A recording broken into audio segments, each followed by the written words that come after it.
Good morning everyone, welcome to a new update in which we are higher than yesterday after the London hard fork. The price is moving up and still in resistance while the majority of the markets are ultra bullish or getting bullish.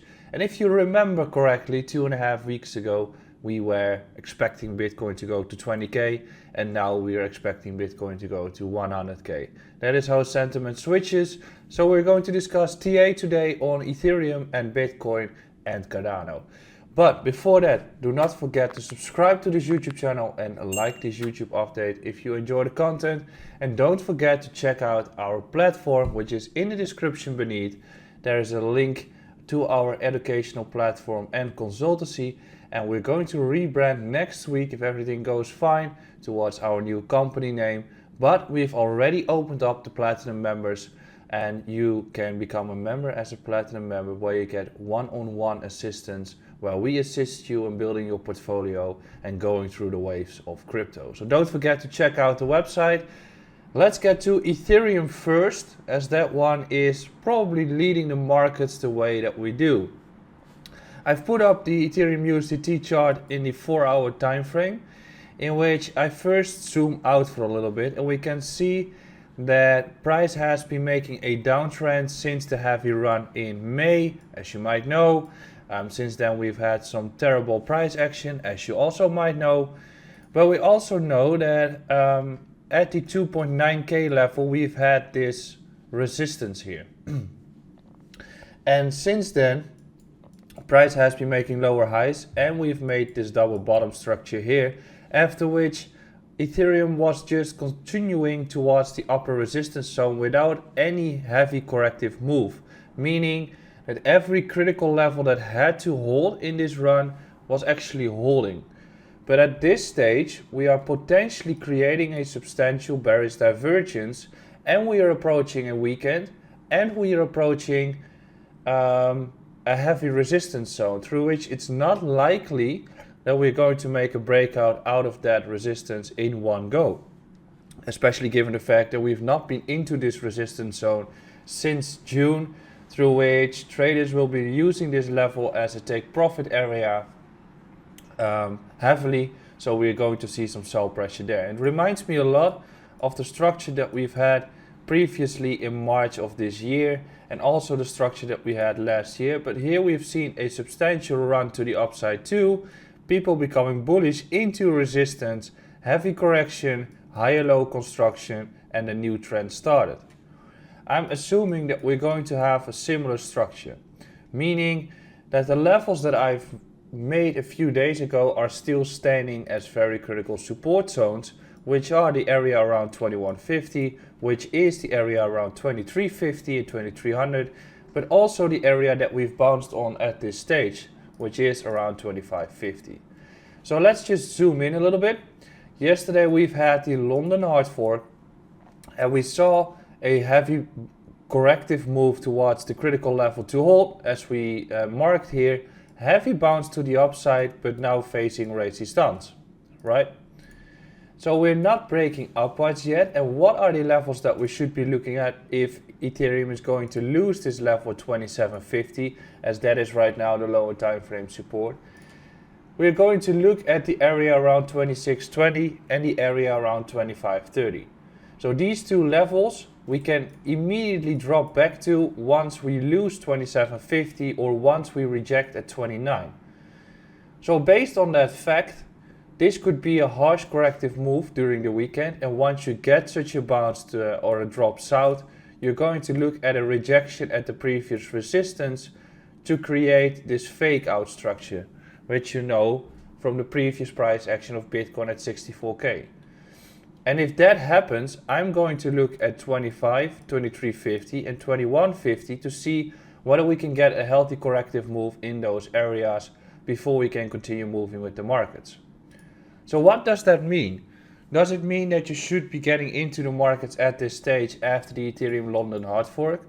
No, it's great that that happened. I mean, we've made the update yesterday explaining what the London hard fork is. But it's not a way that you should be FOMOing into the markets at any costs. Of course, price is going or looking fine, and we're probably going to look at a very big breakout and a big 2022. But, and I'm assuming that the lengthening cycle will take place.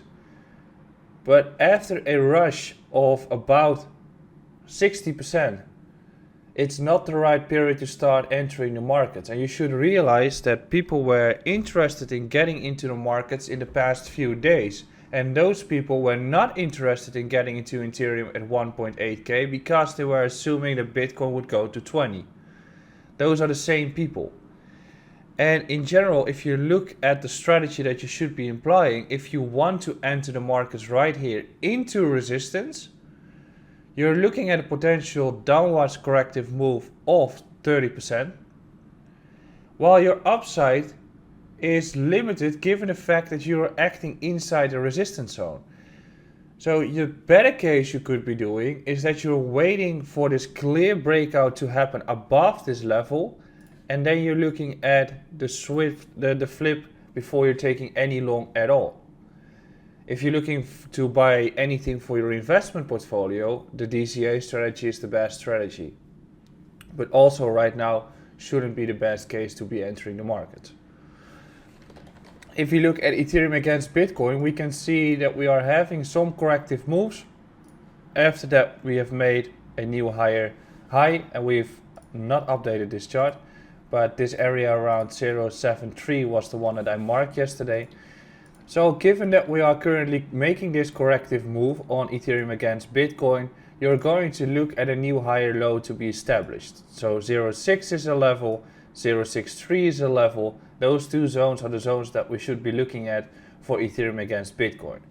But overall, the expectations are, for me personally, that we're going to find ourselves a temporary top with the current movements of the markets for Ethereum against Bitcoin, but also Bitcoin against USDT, through which we are able to get some more downwards momentum going here. And I'll just construct it a little bit. But 41.3 is a very critical level that we have to break through, which is also a monthly level. It's higher, sorry. It's also a monthly level that we have to break. And we can see the fake out structure that we initially had in this entire run up, and therefore we corrected towards 37, right?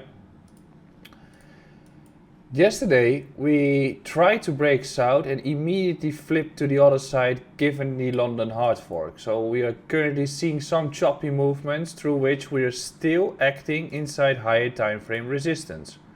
So we are still acting in between those two levels, through which breaking above this range is going to guarantee further upwards momentum. But if we look at the 1 hour of Bitcoin 2, we can say that the critical level that Bitcoin has to hold is 39.9. If that is lost, easily we could drop all the way back towards 37.7 again, given that we've just witnessed such a vertical move. So if we look back in this chart, you can see that we've also had such a vertical move during the 30th of July. And we came all the way back down because there's no real support in those rallies. You can see a slight one here at 39. But if Bitcoin is going to bounce back here, reject again at 41.5 and loses this level, I'm expecting a swift corrective move towards 37.7 in one go, which is creating a Bart-Simpson structure. So I refuse to become bullish on Bitcoin at this stage unless we are able to flip this level for support. If we have a breakout like this in which we rally towards 45 and flip this zone, yes, of course I'm going to look at longs. But right now in this structure I'm not interested at all. Finally, Cardano against Bitcoin had some good news with being listed in Japan. But as you can see, we're still making a downtrend, making lower highs, lower lows. So there might be a chance that we're going to test support once again, create a bullish divergence, and then at a later stage, we're going to make the breakout towards a new impulse wave, similar to the structure that we have here. So I hope you've enjoyed this update. Tomorrow I'll be back with an explanation of why I'm expecting the bull cycle to continue. Don't forget to subscribe to this YouTube channel, and I'll see you again tomorrow.